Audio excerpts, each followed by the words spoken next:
All right, here we go now. I've got it turned around. So I'm not into editing or anything yet. I don't have any editing software. Like I'm just starting off at this stuff. So the videos will hopefully get better in time, but there doesn't seem to be a whole lot of interest. So I'm not going to spend the time making better videos if nobody's interested in the content. But in any case, here is the Rhino, and the few people that have been watching my videos know that I've been doing some work with lift kits and spacers and whatnot.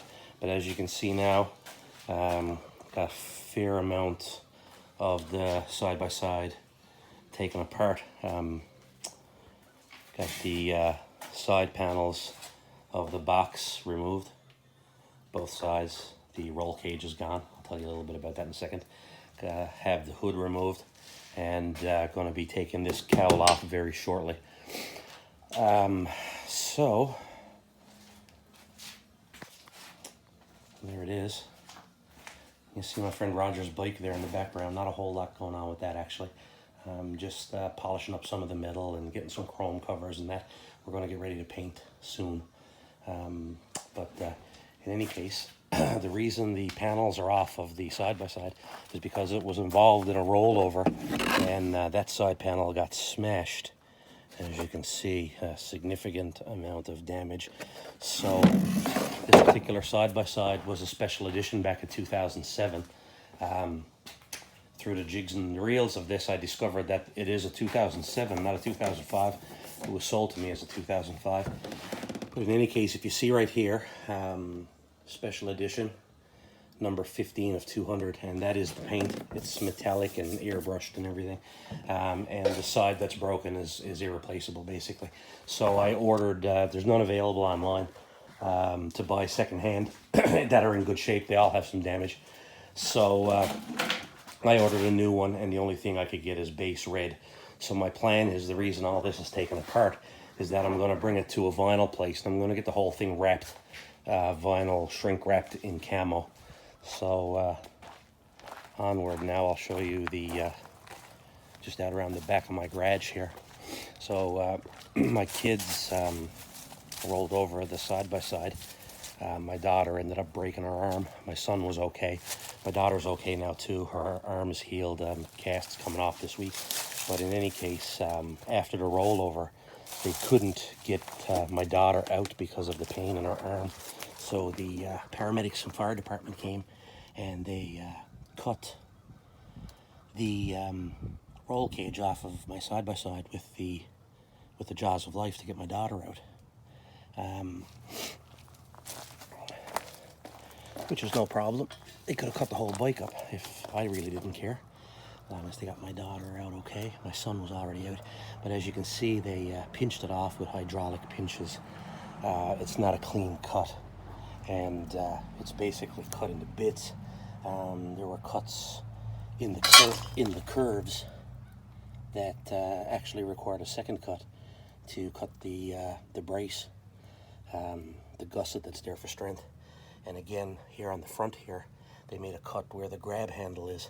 So they had to make two cuts. So I'm not 100% sure why that was done. It seemed to slow the process of extricating somebody from the vehicle to make cuts that required multiple cuts.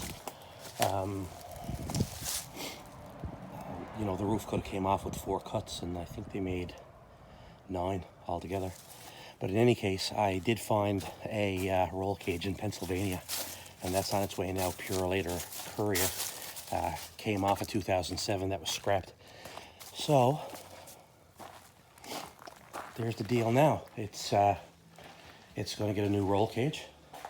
I'm still going to be installing the auxiliary fuse box, the wireless remote for the winch that I got off eBay, 12-inch LED for the front roll, the front bumper there. And I think it's a 50-inch I have for the top curved flood and spot combo. So anyway, the saga continues. But I guess at the end of the day, I'm going to have a camo 660. We'll see what happens. Yeah, and Just to show you, here's some of the stuff that I have taken off. There's the hood. There is the side that wasn't damaged. There's the front grille and headlight thing off the front. My roof is here. The other side of that's smashed. No way to fix it, so I'm not sure what I'm going to do about that. I may make a metal roof. I don't know. This is the side rails.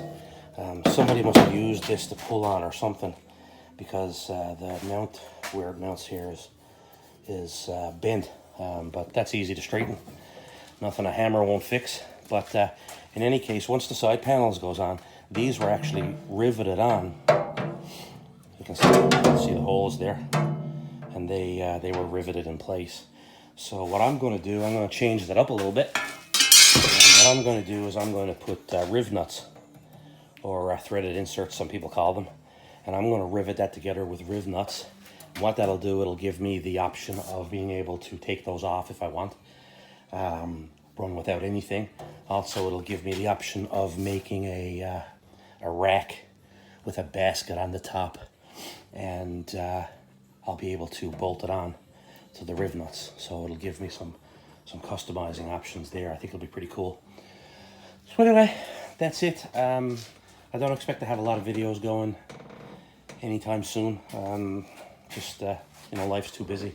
But you know, I also told people that one of the videos that I have that was watched the most was the installation of the lift kit on the front, and I promised people that I would give them a video about the lift kit on the back, and I never did. And the back actually requires some modification that the front did not. It's really dark in here, but this narrow one goes inside of the shock bracket from the factory. This lift kit bracket is square. The shock bracket from the factory has a rounded edge, and the square bracket won't fit into the rounded edge, so you have to go to the wrench grinder and you have to round over this piece so that it'll fit in snug inside the stock bracket. Other than that, it fits inside and it bolts on. With the other side, the big one goes on the outside. This one has a notch in it back here that goes over the chassis, and it doesn't fit. It requires some grinding to make that notch a little deeper so that it fits in good. So, you know, it's a cheap kit and it works well, but I mean, it's not a direct bolt-on kit. It does require some finessing it around to get it on. But in any case, once on, I mean, it does okay. I also had 2.5-inch spacers on this thing that were just the stud extensions, and I really didn't like them. And I was planning on replacing them with the nice billet aluminum one-piece ones, and I didn't get a video of that. I don't know if I can get a picture of them up here on the front where it's taken apart. No, it's in behind the brake discs and stuff, so you can't see that. But if I take the wheel off anytime soon, I'll show you. But these are the stud extensions that bolt onto the factory studs that give you a 2.5-inch spacer. And I really didn't like them because they seem like they put a lot of pressure on the studs. They don't seem like as good a system as the full billet spacer piece, which I have now. It's 2 inches, not 2.5. But this is the reason that I had to do it. I broke one off, and couldn't get one. Would have had to buy the whole kit. Would have had to order it. So I came home and I bought it for one axle. I bought it for the front, and when I put it on, I liked it so much. I went back to the dealer and I bought the set for the back and have it all around now. So I think it looks better. 1/2 inch is not a lot, but it really makes the wheels not stick out as much. But that being said, it's going to need maybe some fender flares at some point, because it does kick up more mud now with the wheels extended out. And it doesn't, you know, with the lift kit, I think it needs to be widened though for safety. But anyway, there you go. Just a 10-minute video there to show you what's up. And hopefully I'll get some better videos out sometime soon. In the meantime, God bless from the NL Greasemonkey Garage. And we'll be talking to you soon. Peace out.